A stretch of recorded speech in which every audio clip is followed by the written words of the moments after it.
Welcome to Fireside Nets, brought to you by Empire Sports Media. We are your hosts, Spen Harris and Nick Shanman, and it is the end of the Brooklyn Nets 2022-2023 season. They were swept by the Philadelphia 76ers in the first round. So we're going to get into that. We're going to get into the Game 4 loss. But first, Nick, how have you been? I know it's been a tough few days for you, with the Nets losing and everything and not winning a single game for the second straight year. But outside of the Nets' complete, utter failures, what's going on in the world of Nick Shanman? No, I'm good. Spent the weekend in Boston. It was nice. Got to hang out with a bunch of Celtics fans as their team won. It was a very rewarding experience. Shout out to Josh Belinsky, a really good friend of the podcast. He has some ties to the Celtics organization. And we're just happy that his team is succeeding when, ours is it's pretty much done, Nick. I mean, we are done. Stick a fork in the Brooklyn Nets. Their season's over. We lost Game 4 to the 76ers. Final score was 96-88. This was the second sweep in 2 years. And, Nick, I thought that, like every game this series, minus Game 1, the Nets looked like they can compete with the Sixers team throughout moments of the game. And then the fourth quarter came, and the Nets just had absolutely zero offensive firepower for the third straight game. Yeah, I don't even know what to say. We did the same thing in every single game. We had a good first half and then slowly trickled to our death. And everyone in the fourth quarter decided to miss every shot they took. We also do a thing where we play really good team basketball, and then in the fourth quarter just huck up threes, similar to what the Atlanta Hawks are doing right now against the Celtics. They'll stay in the game, and then DeJounte and Trey will just take turns hucking threes in the fourth to try to stay in it. We completely change our game plan. We completely lose trust in the strategy and our coaching in each other. It becomes Dinwiddie hucking. It becomes Mikal Bridges trying to force shots up because he hasn't been clutch in the past few months, especially since joining the Nets, maybe in his career. So maybe I'll give him the benefit of the doubt. He's never been in this position. But every game, we seem to be in it. And then the big players on the Sixers, Harden, Embiid, Maxey, especially Tobias Harris in the past few games, hit big shots, and we do not. And I think that's really what it comes down to. I think it hurts more because we were in the games. If we got blown out every single time, especially in this fourth game, if we got blown out from the start, it would have been like turning your TV off. I'm done watching.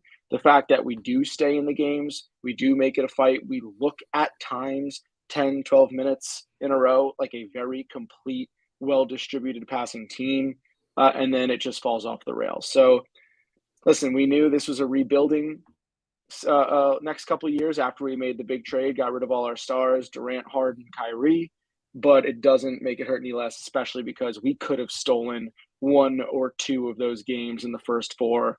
Couple things go differently in a fourth quarter, and this is a series. So, Nick, let me ask you a question. Is it that Philadelphia is such a good team that they were able to beat us when James Harden was ejected in Game 3 and then without Embiid in Game 4?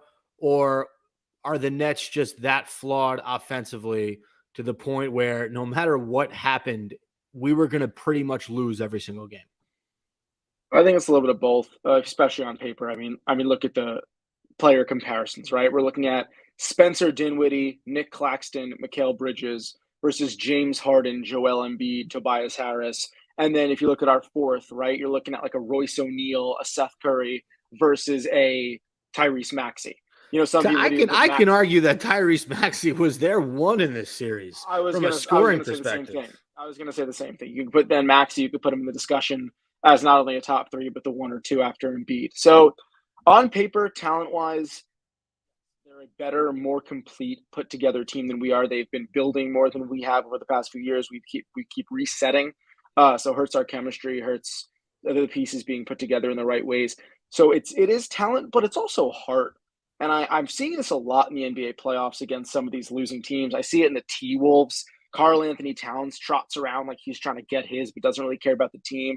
Gobert has never been a team guy. I think he tries, but nobody likes playing with him. You got Slow-Mo on the T-Wolves, who's like the captain of the T-Wolves now taking control, which is sad for a playoff team. But to get back to the Nets, I don't want to call it an effort thing because I do think they're all playing their asses off. Cam Johnson is trying to get good shots. Dorian Finney-Smith, who's had a cold couple months, is trying to get his. He is rebounding. They're playing hard on D. Bridges on both sides of the ball is doing his best. I just sensed a lack of heart and a lack of wanting it as compared to the Sixers. And I think if you look at the Sixers like Embiid, who might win his first MVP, who has gotten so much shit, Doc Rivers, who they talk about, was his '08 Celtics championship a fluke because he has all these amazingly talented teams that can never get out of the first or second round. So they have so much more to play for than we do. So, to answer your question, I think that there's a lot of pieces there. Talent-wise, they're better. They also it is their time more than it is our time, right? They picked up Harden. Harden's towards the end of his career. They picked up, they've been building guys like Maxey and Tobias Harris over the past few years who keep getting better and better. They have Embiid, who I just mentioned, who at this point is in his prime. So it's like now or never for the Sixers. So I sense that in the way they play. It's more desperation. It's more immediate. It's a win now mentality. The Nets want to win. We know we don't have the manpower, and we know we have a lot to develop to get there. So I tweeted about this on the Fireside Nets Twitter account, but I think there are three things that successful playoff teams have, right? They have talent, they have chemistry, and then that third thing is grit. And if you looked at the Brooklyn Nets after the trade was made, you got a junkyard dog in Dorian Finney-Smith. You already had a dog in Royce O'Neal. You get two young dogs in Mikal Bridges and Cameron Johnson. What I mean by dogs is these are guys that play very hard. They take pride in their defense. They take pride in the way they play. They're not pushovers. They're dogs. They're grit guys, right? And that was the one area that we might have had the 76ers, or at least Nets fans thought we did, and that just wasn't the case. The Sixers are a more talented team than us. They definitely had more chemistry than us. And, unfortunately, the one area I thought we'd beat them, they either matched us up perfectly or they outmatched us. And I look at the one guy on that team that I absolutely love, a guy like PJ Tucker. Doesn't need to do a lot, but he does so much dirty work for that team. He was a guy I really wanted the Nets to acquire in the offseason. It just didn't happen. And then some of the other pickups they made, like DeAnthony Melton, from the Grizzlies. He's been a really huge X factor for them off the bench, 15 points in this win for the 76ers. A guy like Georges Niang has been there all year. Paul Reed filled in for Joel Embiid. He had 10 points, 15 rebounds. And Tobias Harris absolutely killed us. Him and Maxey just murdered us all series. Harris finished with 25 and 12 rebounds in game 4. So listen, I think we talked enough about this series. 76ers are going to move on. They're going to play who do they play now? I guess what if let's say the Knicks beat the Cavs, right? The Knicks would have to play the higher seed between Milwaukee and Boston, right? I think that's how it goes. You're on mute. So I think if Milwaukee wins this series, and by the way, this is a very close game in the fourth quarter, less than 2 minutes left. Milwaukee's up 2 with 1:44 left as Jimmy Butler just gets fouled on a 2-point shot. But Milwaukee would play the Knicks if those two teams move on, and then the Celtics would play the 76ers. But I agree with the Celtics. I agree with everything you said. They're just they're a more talented team than us. They've been together all year. As bad as Doc Rivers is as a coach, it was going to be hard for us to move past them, let alone get a game. And I had picked the Nets in this series because I thought that maybe Philly can overlook us, and I thought the Nets would execute on offense a little bit more. I think we sort of saw the blueprint to beating Philadelphia throughout the series is, slow down Embiid, figure out what you can do with Harden, Maxey, or Harden and Maxey. Tobias Harris is the guy that you were going to let score 20, 25 a game. But offensively, the fact that they put up in, 2 different games in this series, they put up 88 points, 84 points. That's just not going to get it done in the NBA. I mean, hey, you could have the best strategy in the world and execute it well, but they're bigger than us. They have more talent than us. They hit more shots than us. We were almost too outmanned no matter how well we stuck to a specific game plan. Yeah. We needed all the stars to align. We needed defensively shut down Embiid, slow down Harden and Maxey, let Tobias cook, let guys like Niang and Melton hit their shots. That's fine. We then needed to know that we had to respond on offense. We needed no bad games from guys like Bridges, Dinwiddie, And by the Cam. way, Bridges, outside of game one, he pretty much had a rough game every single series. Cam Johnson had the one game where he went off, and he was relatively quiet for the rest of the series. Spencer Dinwiddie, man, 2 really bad games to start the series. He finished with 2 better games, but at the same time, down the stretch, he tried to take over at moments, and you looked at him and you said, he's not a 1 or a 2 on this team. He can't be. If this team wants to be successful, he cannot be our number 1 or number 2 offensive option. And by the way, Nick Claxton, who ended up finishing the series pretty strong, gets ejected in game 3. Who knows what could have been had he stayed in that game. So I definitely want to move off this. And by the way, the Heat have taken a 4-point lead with 50 seconds left. They have a chance to go 3-1. It was a 2. They called it a 2. They called it a 2. Jimmy Butler is playing out of his mind, by the way. Playoff Jimmy is different. I want to put that out there. And that's the kind of performance that we needed from Mikal Bridges, right? We needed Mikal Bridges to beat Jimmy Butler. But look, it's his first year as that number 1 option. I'm not going to fault him too much. Nick, I want to move on to just your end of the season thoughts on everything that happened for Brooklyn this year. We don't have to get into all the KD, Kyrie stuff. We've talked about that in length on this show, but sort of talk to me about the second half Nets, some takeaways, and just your overall thoughts to end the season. We've exhausted a lot of the conversations about the superstars and resetting, so I'll leave it at this. We hit the reset button once again in Brooklyn. We got a lot of picks. We got a lot of young guys. We got guys like Cam Thomas, who, if we don't get rid of, has a lot of future potential of being a star. We've seen him score at length. We've seen him score 40 back-to-back-to-back games. We've seen Claxton over the past 3 years develop into a brink all-star big man. I think next season or two, he really one more level up, starts averaging 18 and 12, 20 and 15, and ends up being that guy who's one of the best bigs in the league. Bang guys down low who can compete. He puts on some weight. He works a little bit more on his free throws, and he ends up being a good star on this Brooklyn team. We've learned Mikal Bridges has potential to be an elite scorer in the NBA. Got him from the Suns this year, and he instantly was averaging over 30 a game. His mid-range game, is in the field of DeMar DeRozan and Kevin Durant when he's at his best. He works on that mid-range game just as much, if not more, than anybody in this league. But we've also learned when you have guys like Mikal Bridges who haven't been in situations like an NBA playoff game where you are the number 1 scorer, it's tough. It's a new headspace. It's a new game plan. You don't have Devin Booker, CP3, Jay Crowder, DeAndre Ayton, who are all ready to take that shot as well. So those are the positives I'm taking away from this. You also got to go with a grain of salt and say we love Spencer Dinwiddie. He's not the guy who's gonna put this team on the next level. He could be a 3 or 4. Same with Dorian Finney-Smith. He could be a 3 or 4. But we are going to need someone besides Mikal Bridges who we know we can entrust with the ball in big situations. I'm hoping Claxton gets there. If he can work on his post-game, his hook shot, we can start hitting him down low like they do to Embiid or Jokic. Obviously, he won't ever be that stretch and hit the 3 like they can, but just relying on him more down low. So I think the future is bright for this team. I think we made a lot of moves that set us back in the immediate future, but in the long-term 3 to 5 year plan, we are a team with the right pieces. We got to use our draft picks wisely, see if we could get another piece somehow to this puzzle. We're going to need someone big. We're going to need Ben Simmons, peak Ben Simmons.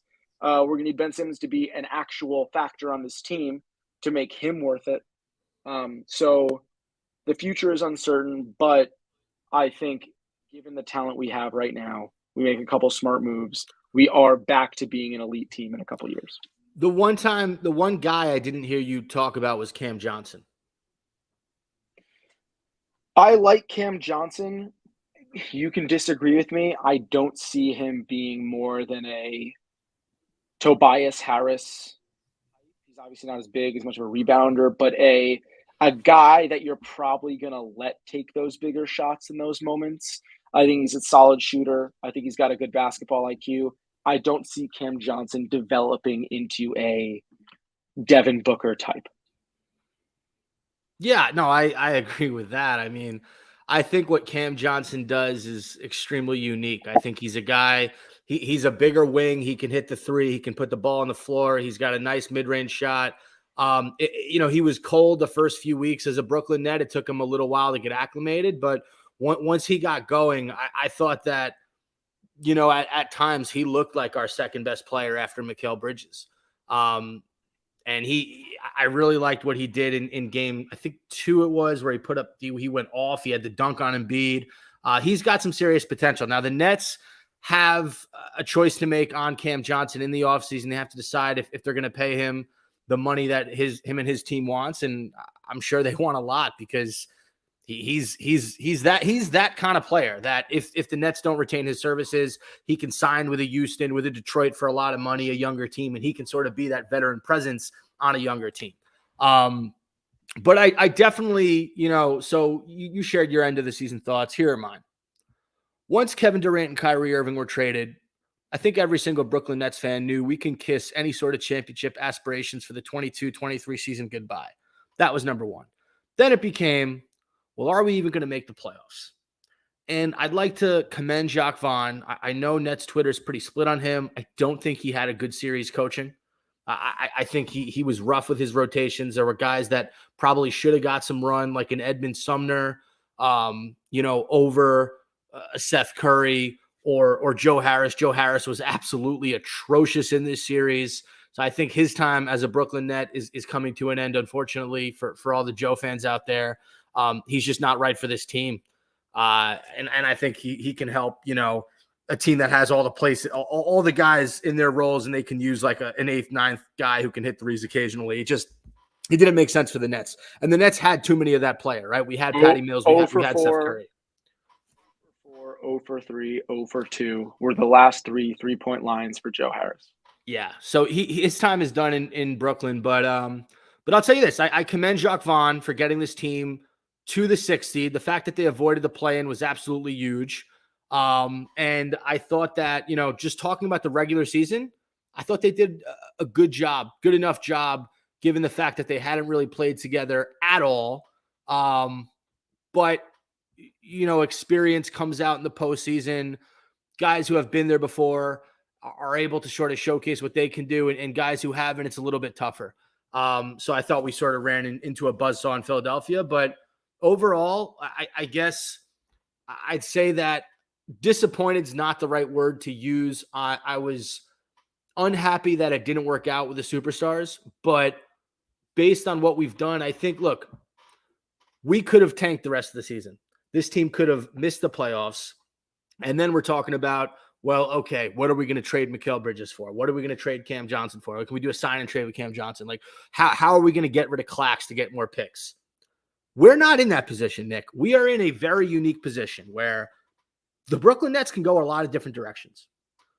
We could go that rebuild mode and say, fuck it, give us all the picks, give us, 3-4 first-round picks for Mikal Bridges, give us some first-round picks for Nick Claxton, give us as many picks and try to go that route. I don't think that Sean Marks wants to do that. I think if Marks goes that route, he probably gets fired within, the year. So now we look at the other route, right? We look at okay, well, how can we build around Mikal Bridges, Nick Claxton, and Cam Johnson if we decide to bring him back and sign him to big money? Is Spencer Dinwiddie in the cards? Do we want to bring him back? Do we kind of want to bring back the roster that we had, but make some changes here and there? Can we count on Ben Simmons to come back fully healthy and lead this team? Now, I think that's the worst option out of the three. I don't think you stand pat with this roster and make a few moves or make a few adjustments, like minor adjustments I'm talking about. Do you have a rebuttal there? No. Okay. Seemed like you were going to say something. Anyway, and then you sort of look at, well, what can the Nets do if they really want to contend in the East in these next few years? And the name Damian Lillard comes up. Now, Damian Lillard was at Game 3 watching the Brooklyn Nets against the 76ers at the Barclays. He has a relationship with Mikal Bridges. Lillard is on record saying Bridges is one of his favorite players in the NBA. There's a clip of Damian Lillard at a camp talking to kids, or I don't know if it was a college, or I don't really know where he was, but he was talking to a group of younger individuals, and he was basically saying, like, you got guys in the league like Mikal Bridges. They'll cut right across your face and nail a mid-range jumper. Damian Lillard has a high appreciation for Mikal Bridges' game. He is unhappy in Portland. He does not want to be part of a rebuild. That is an option that Sean Marks could go for. He can also go to Atlanta, who is probably going to get bounced the next game or two by the Boston Celtics. Atlanta has an unhappy point guard in Trae Young, who's 24 years old. Damian Lillard's 32. So they got DeJounte Murray, who's like starting fights with refs. Yeah, I saw that. And also, shout out to Pod Thorn on Twitter. He has a Nets podcast himself. He's actually a fan of the Nets going after DeJounte Murray, who had a really good season this year. He was an all-star for the Atlanta Hawks. So let's start with Trae Young and Damian Lillard, Nick. Which route would you prefer to go to? Trading for a Trae Young, who's 24, but, he has his shortcomings. He's a shorter player. Defensively, he's not the best. Or would you go for proven veteran Damian Lillard, who's one of the best, top 3-point guard in the league, coming off one of his best seasons in a while? Yes, he's had some injuries in the past few years, but he's a guy who, if he's in a new environment, he's playing with his buddy Mikal Bridges. Do you see the Nets making that move? I guess let's start with, what would you prefer, Trae Young or Damian Lillard? And would you prefer either of them? It's the dumbest, easiest question you could ever ask someone. Damian Lillard. Dame time. Damian fucking Lillard or Trae Young. Shoots the ball at 42% from the field. In the playoffs is sub 40. Has an amazing assist to turnover ratio, but doesn't have half talent, balls, clutch gene, and overall superstardom that Damian Lillard has. Like, that's not even a question to me. That's like asking who would you rather have, LeBron James or Kentavious Caldwell-Pope. That's a bit of a stretch. But to me, there is no competition who I would rather have. I would love to have Damian Lillard on this team. Whereas I don't really want Trae Young, even if we have to give up, even if we got a great deal for him. If you were just adding Trae Young to this team, I don't think that would make that big of a difference. I don't think Trae Young is threading the needle at such a higher rate than Spencer Dinwiddie that Trae Young's going to come in and make an immediate impact. I really don't. So Lillard, to me, is an absolute no-brainer. The dude only gets better with age. Looking at his stats for this year, 32 points a game, shooting 46%, 7 assists. And like I said, let me just confirm, I'm pretty sure Trae Young shoots at about a 42 rate. Yeah, 42-9, 26 points a game. Beats him on the assists part, but it's a no-brainer to me. Yeah, I 100% agree. I said during the season that I thought Damian Lillard would be perfect for this team. He's someone who, look, the Nets lacked a closer in that series against Philadelphia. If you have Damian Lillard, you know who your closer is. And guess what? I'm sure Mikal Bridges will play better if he knows he's got Damian Lillard basically closing out games. And I bet Bridges can be more effective as the second option. That's just sort of, I think, what Nets fans think. We love what Mikal Bridges brought to the table, but if he's your number one, I just don't know if that's a championship team. Now, if you have Damian Lillard as your number one, Bridges as your two, Cam Johnson, Nick Claxton, and you're able to round out that roster, I think that's a team that can compete in the East. Now, the question is, what do you have to give up to get Damian Lillard? How many picks is it? You're probably going to have to trade Ben Simmons' contract if Portland's willing to take that.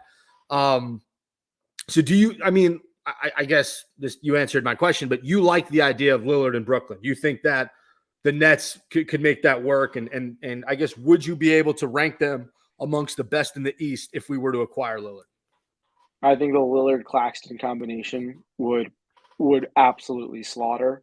I think if you look at the downfall of Portland, they've always been very successful with guards. Dame Lillard, McCollum, Simons, Norman Powell, who they developed, who's now putting 40 points up in the playoffs for the Clippers. They've never been top-heavy. LaMarcus Aldridge was kind of a soft big. You got Nurkic, who's just not an elite player. You thought with time he would just I'd be careful if I were you, because if the Portland Trailblazers decide to trade Damian Lillard to the Nets, I think there's a strong possibility that they want Claxton in return, and they'll probably throw in Nurkic. So just be careful with the Nurkic slander, because that'll be the biggest Nurkic guy of all time. My only point is, this is the reason Portland hasn't been able to get too far in the playoffs. I think they had one really deep playoff run one year, a couple of years back, but they were missing a guy like Claxton. even Jeremy Grant, who they just added, they still couldn't make the playoffs with. And I really like Jeremy Grant's game. So I think Dillard would fit into this offense. I think he could fit into any offense, but this offense specifically, we have a lot of great guards he could play alongside, and we do have a big who's always going to finish his alley-oops, who's not going to get into, hopefully, not as much foul trouble as Nurkic gets into, who's a little more of a dunker, blocker, down low than Nurkic, who, even though he's a little thicker, Nurkic does play a little soft at times. So I think that would be an amazing fit. If that happened, I'm buying a Lillard jersey right away. I couldn't tell you the last time I bought a jersey. I could tell you it was James Harden like a couple years ago, but I would love that, yes. Okay. And by the way, Jimmy Butler finished with 56 points and the win. Miami up 3-1. Just an absurd game from Jimmy Butler. 19 to 28 from the field. I think he had 15 free throws that he made. He is just, when the playoffs happen, Jimmy Butler becomes Michael Jordan. It is insane. Okay, Nick, moving on. We talked about the possibility of Lillard coming to Brooklyn. I agree with you, by the way. I don't love Trae Young. I don't like the fit. I don't really like his game. And I don't think he plays winning basketball necessarily. And it's nothing against him. I don't like the idea of a 5'10", 5'9" player being the best player on our team. Call me crazy. And I'd actually agree. like, yeah. Young isn't doing himself any favors by looking horrendous in the Celtics series right now. Yeah. I would prefer DeJounte Murray despite him assaulting a ref. Same. I would take McCollum. I would take Russell. No, I wouldn't take Russell Westbrook. I mean, I'd take Westbrook over Dinwiddie. I would. I think the baggage Westbrook now carries along with him is too much of a distraction for this young Nets team. All right. And I wanted to just talk about it for a second. Ben Simmons, look, if the Nets don't trade him, there's reports that he's going to be 100% for training camp. He doesn't need another back surgery. Do you have faith that he can get back to the Ben Simmons of old for this Brooklyn Nets team? Because I don't. At this point, no. And that's even if he gets all his athleticism back, which I guess he didn't have this season. I don't see it. I just can't see the light. I want to put it this way, and I think it's important to think about. Name a player who has been this hated, has had this much spotlight on him, who has crumbled so much emotionally, mentally, physically, and came back stronger. I mean, I'm looking at guys, and again, there's a scale here, right? Simmons has had it worse than a lot of people, but Russell Westbrook started becoming a journeyman after the Thunder. He started getting called a terrible shooter. He started being a guy who would go like 3 for 19 like he did a couple games ago and get booed and shit on, and the media would grill him about it. And let's be real, when Westbrook started falling off the rails, he hasn't come back. He has been a guy jumping from team to team trying to make an impact. Nobody's going to deny Russell Westbrook's greatness. That's a 2-time MVP. He is one of the most athletic guards to ever play the game of basketball. He's a Hall of Famer. But when he started falling off, he fell off hard, right? I'm looking at other guys who again, and mental health we take seriously. So I don't want to talk shit about these people, but I'm just saying how difficult it is to come back from. You have guys like DeMarcus Cousins who got into people's bad graces, and he now is wondering why he hasn't been on a team because his skill is undeniable too. He came out and he was one of the best three-point shooting bigs in the NBA. Had a couple of controversial moves that, was disliked by a couple organizations, had the media spotlight on him, and he's now bouncing from team to team. Dwight Howard, another Hall of Famer, kind of fell off. Yes, he got older, but then he got a bad rap. He got shit on a couple times. He bounced around from team to team. He couldn't find a home. And this is a guy who was averaging 20 and 10, even, halfway through his career. So I'm just saying historically, way less likely for Ben Simmons to come back better than ever after everything that has happened than it is for him to just kind of slowly fade into the abyss, as sad and upsetting as that would be, especially because he's on the Brooklyn Nets right now. But the odds are this happens to someone, years of physical, emotional, mental deterioration, I don't see him coming back from that. Yeah, I would agree with you, and that's why I'd probably like the Nets to move on to from his contract and if you have to unload it with a pick, then you do it. I just don't think he's going to work out in Brooklyn. You know who the only guys and I are, could be wrong. sadly? Yeah. The only guys I've seen in the past couple of years get shit on and still just play their game, Kyrie. Like Kyrie, you get Durant and Harden who had a little bit of shade. And Westbrook, like you said, Westbrook to a certain extent. To a certain extent, but you got guys like Kyrie, who probably in the past years had the most backlash of anyone on their controversial moves. Westbrook gets shit on for having like a little. Well, hold on, but time Kyrie out. gets shit on for his beliefs. Nick, hold on, but you're comes back and scores. The difference between that and Ben Simmons is getting pooped on for his NBA, a bit like his basketball ability, and the fact that he hasn't been able to be an effective scorer in the NBA outside of the paint. Right. I'm talking more holistically about just taking abuse from the media and from the fans and that effect on you. Yes, you're right. It was more so Kyrie's off the court stuff, Simmons is on the court stuff, but also Russell Westbrook's on the court stuff. So those are more comparable. I just wanted to point out, I put out a poll earlier today on Fireside Nets asking who people would rather trade for. 55% of votes said Damian Lillard, 10% of people said Trae Young, and 35% said don't trade for either. So more people would rather not trade for either of those guys than trade for Trae Young, which I think is pretty funny. Looking at trading for big stars lately has not done well for us. So maybe we do something like the Celtics, grow a team from the ground up with good draft picks and build around them. And by the way, a quick update on Cam Johnson, his end of the season or exit interview. If you listen to some of the quotes he said, he can't downright say he wants to be in Brooklyn, but he talked about, how much joy he had in playing with Mikal Bridges in Brooklyn. He doesn't not want to play with Bridges. Bridges is going to be here for the long term. He talked about the chefs in Brooklyn. He talked about how he's warming up to New York. He pretty much said almost everything you can say instead of like saying, hey, I want to re-sign here. So I think that the Nets are going to give Cam Johnson a lot of money, and I like the move. I really like his motor. I think he's a high-energy player. I think he has a lot of upside. He was buried on the depth chart in Phoenix, and I say buried. He was the sixth man, but I like him as a starter. I think that he can really be, a great third or fourth option for the Nets. He can be what Mikal Bridges was for the Suns for the Nets. He can be that third or fourth guy that can go off for 20, 30 if you need him to. So I look forward to the Nets giving Cam Johnson the bag in the offseason.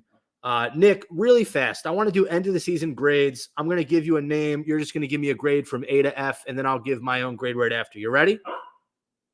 Okay, here we go. Jacques Vaughn. A to F. B minus.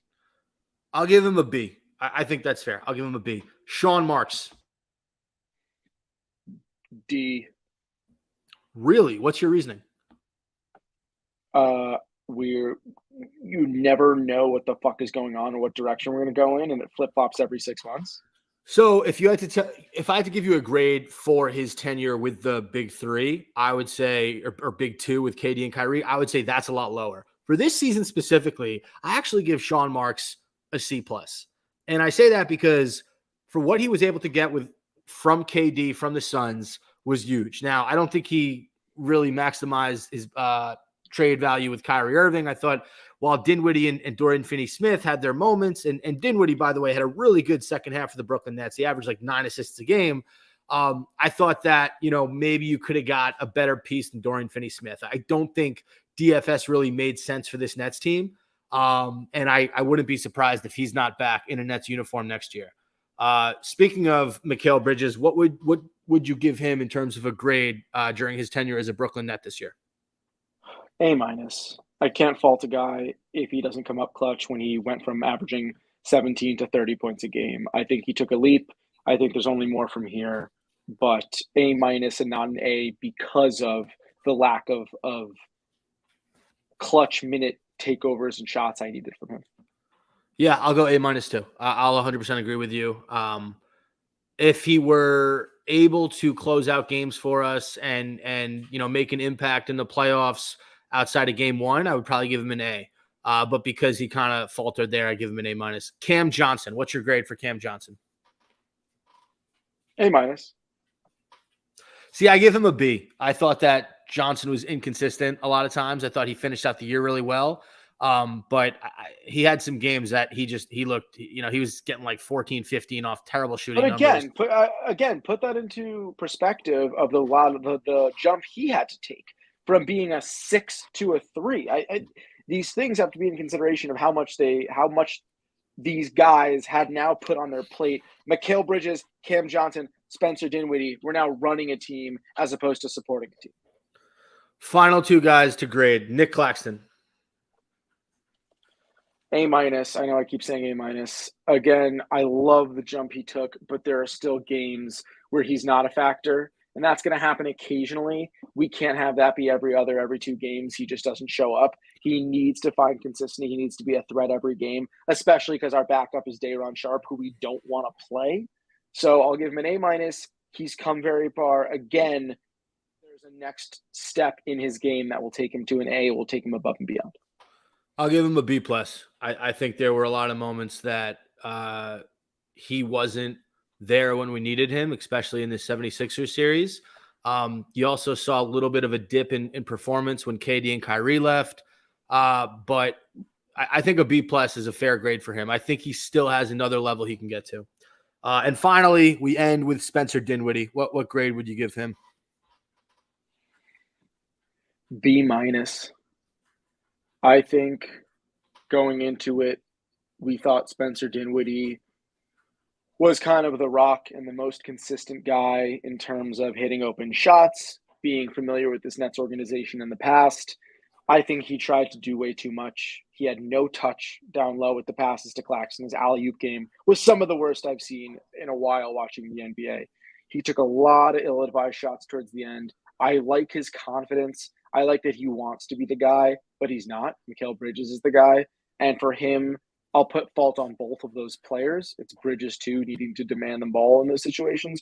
But it's Dinwiddie making a bad pass, taking an ill-advised shot, complaining to the refs every which way. He's just, to be honest, he had a better season on the Mavs being a supporting guy to Doncic. He came here thinking he was going to get a lot more ball time and volume shooting up, and he did, but his efficiency dropped.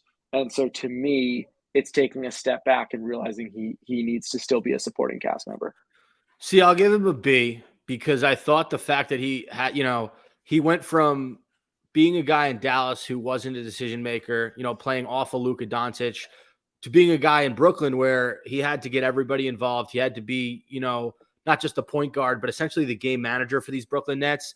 And I thought he did a pretty good job in the regular season. Now, where it completely went downhill was when right before the series, they did an interview with him and he kind of talked shit about Kyle Kuzma. And he talked about, how he doesn't want it enough and he's not basically he shit on him. He shit on him in an interview. And said, I saw he wasn't about that life and everything basketball. And he kind of talked a big game and, you thought he was going to back it up in the series and he just didn't. And I think that his lack of, look, you love the fact that he's confident, but his lack of awareness in that game 3 where he tried to take over and he went to the rim against Embiid and just got absolutely rejected. You just wish that he could have been more of a James Harden in that moment and gotten Bridges involved and figured out, different ways to get guys to score. Because at the end of the day, Spencer Dinwiddie is not an elite scorer in this league. He is a good scorer. He can score at all 3 levels, but not to the point where he's Kyrie Irving. He does it as any above average player should, right? He can get hot from 3 occasionally. He's not a great 3-point shooter. He can get hot from the mid-range, but he's not a great mid-range shooter. So for me, I give him a B because he had to step outside his comfort zone, because he had to go back to those days when he was a point guard. I just wish that, the way he ended the season and in the playoffs, I wish that he kept that brand of basketball up, which is high basketball IQ and playing smart. I don't think he played that way in this series against the 76ers. All right, Nick. We talked a lot today. We're obviously going to keep recording throughout the offseason. This is not the end of Fireside Nets. The Brooklyn Nets season might be over, but this podcast definitely isn't. We're going to have some guests on in the offseason. I already have someone who's a big part of Nick's Twitter. They agreed to come on in one of the next few episodes because let's face it, New York Nets are out of the Knicks playoffs. Twitter, not my Twitter. Not our Twitter, but the Knicks are still in the playoffs. They have a commanding 3-1 lead over the Cavs, probably going to get to the second round.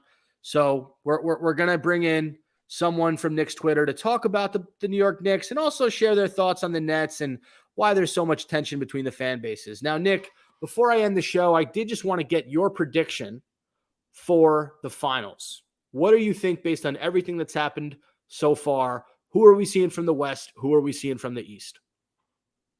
If I had to say one team from the West right now, it's got to be the Nuggets. I think it's their year. They just swept, who was the T-Wolves. Granted, T-Wolves were probably the weakest team. Obviously, they're the last seed. But overall, too. They didn't sweep them, by the way. The Timberwolves won game 4. Oh, wait, did they come You back? are so bad at just like reading anything, bro. Like the T-Wolves came back in overtime. Fuck. I think the Nuggets are still the best team. I would say Nuggets from the West. I hate the Celtics, and I can't really rely on the Bucks now that they lost the Heat. But I have to say Celtics from the East. I got Celtics Warriors again.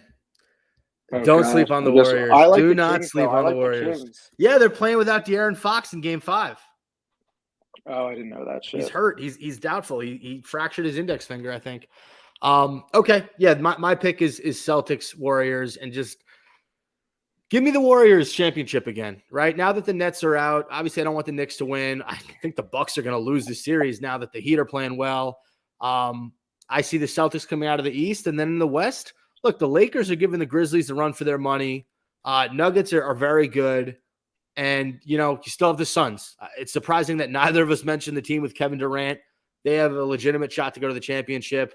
But I'm telling you, I'm not going to count out the Golden State Warriors. Steph Curry did everything he possibly could to lose that game, and they somehow found a way to win. So give me the Warriors against the Celtics rematch. I have the Warriors winning the championship. Nick, do you have any final words for our listeners out there before I end the show? No, I want to go watch the Lakers-Grizzlies game. All right. Well, thank you guys for listening to another episode of Fireside Nets brought to you by Empire Sports Media. I'm Spen Harris. He's my brother, Nick Shanman. And as always, catch you on the fireside. End of the Nets season.